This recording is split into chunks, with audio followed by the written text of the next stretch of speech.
ಅದರ ಜೊತೆ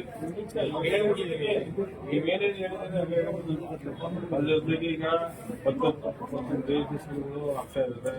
ಆಗಿದ್ದು ಈಗಾಗಲೇ ನಾನು ಸ್ವಲ್ಪ 3 ಜನ ಅದೇ ನಿಮಗೆ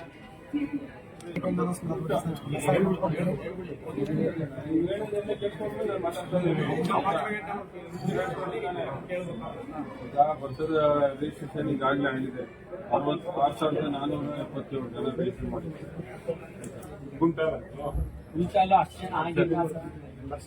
ಇದು 190 ಜನ ರಿಜಿಸ್ಟ್ರೇಷನ್ ಮಾಡಿದ್ದು 6,477 ಕ್ವಿಂಟಾಲ್ದು ರಿಜಿಸ್ಟ್ರೇಷನ್ ಆಗಿದೆ. ಆನ್ಲೈನ್ ಅಲ್ಲಿ ಏನು ಆನ್ಲೈನ್ ರಿಜಿಸ್ಟ್ರೇಷನ್ ಆಗಿರೋದು ಇದನ್ನು ನಾವು ತಪ್ಪು ಮಾಹಿತಿ ಕೊಡಕ್ಕಾಗಲ್ಲ. ಅವರು ರಾಗಿ ರಿಜಿಸ್ಟ್ರೇಷನ್ ಆಗಿರೋದು 3,622 ಜನ ರೈತರು ರಿಜಿಸ್ಟ್ರೇಷನ್ ಆಗಿದ್ದಾರೆ. 73,681 ಕ್ವಿಂಟಾಲ್ ಇದು ರಿಜಿಸ್ಟ್ರೇಷನ್ ಆಗಿದೆ. ಈಗ ಭತ್ತನ ಯಾಕೆ ಜಾಸ್ತಿ ರಿಜಿಸ್ಟರ್ ಮಾಡ್ತಿದ್ದಾರೆ, ಬೇರೆ ಕಡೆಗೆ ಬೇರೆ ಉತ್ಪನ್ನ ಬೆಲೆ ಇರ್ಬೋದು, ಇಲ್ಲ ಬೇರೆ ರೈತರುಗಳು ಅವರ ಅನುಕೂಲತೆಗಳನ್ನ ಮಾಡ್ಕೊಳ್ಳುವಂತ ರೀತಿಯಲ್ಲಿ ಆಗಿರ್ಬೋದು. ಈಗ MSP ರೇಟ್ ಬೆಂಬಲ ಘೋಷಿಸಿರುವ ಬೆಂಬಲ ಬೆಲೆ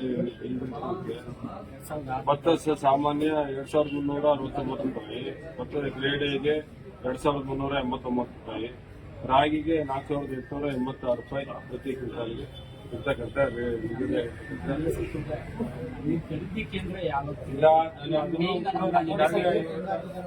ಕೂಡ ಚರ್ಚೆ ಮಾಡ್ತೀವಿ.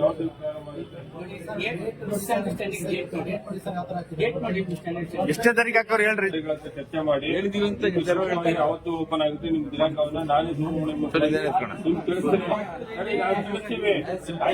ಜೊತೆಗೆ ಏನೋ ಬೇಡಿಕೆಗಳನ್ನ ಸರ್ಕಾರಕ್ಕೆ ಕೊಟ್ಟಿದ್ರೆ ಸರ್ಕಾರ ಕೊಟ್ಟಿರ್ತಕ್ಕಂಥ ಬೇಡಿಕೆಗಳನ್ನ ನಿಮ್ಮ ಪರವಾಗಿ ಧ್ವನಿಯಾಗಿ ನಮ್ಮ ಏನು ನೀತಿಗಾಲದ ಅಧಿವೇಶನ ಇದೆ ಬೆಳಗಾಮಲ್ಲಿ, ಅಲ್ಲಿ ನಮ್ಮ ರೈತರ ಪರವಾಗಿ ಏನೆಲ್ಲ ಅನುಕೂಲತೆಗಳಾಗಬೇಕು ಅವೆಲ್ಲವನ್ನು ಕೂಡ ಪ್ರಶ್ನೆ ಮಾಡಿ ಸಂಬಂಧಪಟ್ಟ ಇಲಾಖೆಯ ಸಚಿವರ ಗಮನಕ್ಕೆ ತಂದು ಸರ್ಕಾರದ ಗಮನಕ್ಕೆ ತಂದು ನಮ್ಮ ರಾಜ್ಯದ ಮುಖ್ಯಮಂತ್ರಿಗಳಿರ್ಬೋದು, ಉಪಮುಖ್ಯಮಂತ್ರಿಗಳಿರ್ಬೋದು ಮತ್ತು ಎಲ್ಲ ಸಚಿವರ ಗಮನಕ್ಕೆ ತಂದು ನಿಮ್ಗೆ ನ್ಯಾಯ ದೊರಕಿಸುವಂತ ನಿಟ್ಟಿನಲ್ಲಿ ನಾನು ಖಂಡಿತ ಮಾಡ್ತೇನೆ ಅಂತಕ್ಕಂಥ ಮಾತನ್ನ ನೀವು ಇಲ್ಲಿ ಹೇಳ್ತಾ ಇದೀವಿ.